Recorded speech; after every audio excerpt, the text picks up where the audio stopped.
Bonjour, alors voilà l'exemple de fonction linéaire que j'ai mis dans votre cours, hein, f de x égale 3x. Donc f de x est bien une fonction linéaire puisqu'elle s'écrit sous la forme a fois x. F est une fonction linéaire de coefficient 3. Et ce que je voulais que vous compreniez, c'est comment est-ce qu'on retrouve ce coefficient directement sur la droite.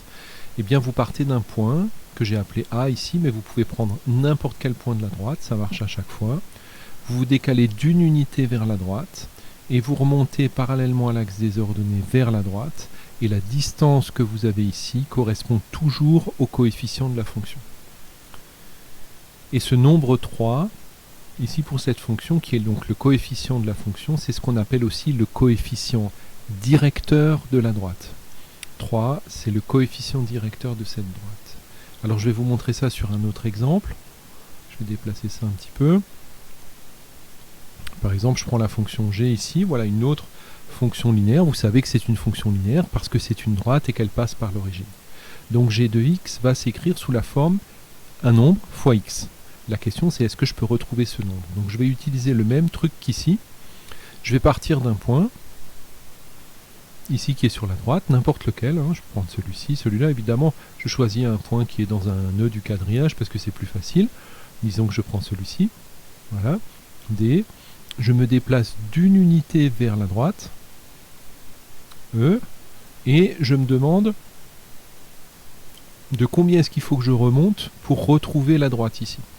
Eh bien, je constate ici que pour retrouver la droite ici, eh bien, je me déplace cette fois-ci ici entre E et F de 0,5. Ça veut dire qu'ici, G de x est égal, je vais l'écrire, est égal à 0,5 fois x.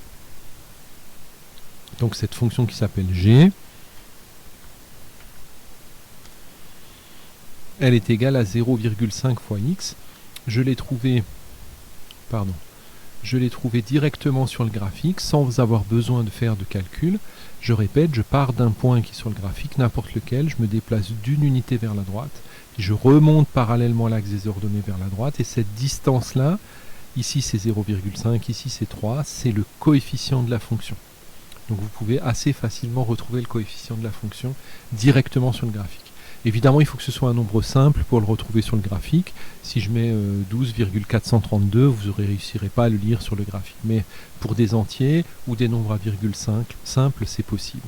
Je vous donne un troisième exemple qui est important. C'est la fonction h. C'est la fonction h ici. Il veut vraiment m'embêter. Voilà, la fonction h ici, celle-là, on dit qu'elle est décroissante. Elle descend. Quand on regarde la figure de la gauche vers la droite, quand on prend cette droite-là, de la gauche vers la droite, ça descend. Alors que les deux précédentes, quand je vais de la gauche vers la droite, ça monte. On dit que ce sont des fonctions qui sont croissantes, alors que celle-là, elle est décroissante. Mais je peux utiliser exactement le même système. Disons que cette fonction s'appelle h, donc vous voyez bien sûr le résultat qui est noté ici. Mais on va quand même le retrouver sur le graphique. Donc je fais comme tout à l'heure, je prends un point, n'importe lequel sur le graphique, disons un point qui est dans un nœud du quadrillage, ici. Je me déplace de 1, une unité vers la droite. Et puis cette fois-ci, je ne monte pas, mais je descends. Et je descends pour retrouver la droite ici. Et je me rends compte que cette distance-là, qui va de h jusqu'à i, voilà, c'est cette distance-là qui m'intéresse. Alors je ne veux pas qu'elle s'appelle W. Voilà, cette distance-là qui m'intéresse, bien je vois bien que c'est 2 unités, d'accord? Mais comme elle est décroissante ici, eh bien la fonction h de x n'est pas égale à 2x, mais est égale à moins 2x. C'est-à-dire que le coefficient de la fonction linéaire, il est négatif quand la fonction est décroissante. Donc ici, je vais rajouter ici que donc h de x égale moins 2x. Voilà, j'ai trouvé l'expression de cette fonction. Donc je vais vous donner un petit exercice à faire comme ça, où je vais dessiner plusieurs fonctions linéaires, et vous allez essayer de retrouver à chaque fois le coefficient. Donc vous pouvez placer un point, vous décalez d'une unité vers la droite. Si ça descend, vous n'oubliez pas de mettre un moins. Si ça monte, eh bien j'ai pas besoin de mettre le moins. Le plus, je ne suis pas obligé de le mettre, vous pouvez, mais ce n'est pas une obligation. Donc ici, je me suis décalé d'une unité vers la droite, j'ai dû monter de 3 unités pour retrouver la droite, donc f de x égale 3x. Ici, je me suis décalé d'une unité vers la droite et j'ai dû remonter d'une demi-unité 0,5 pour retrouver la droite. C'est pour ça que g de x égale 0,5x.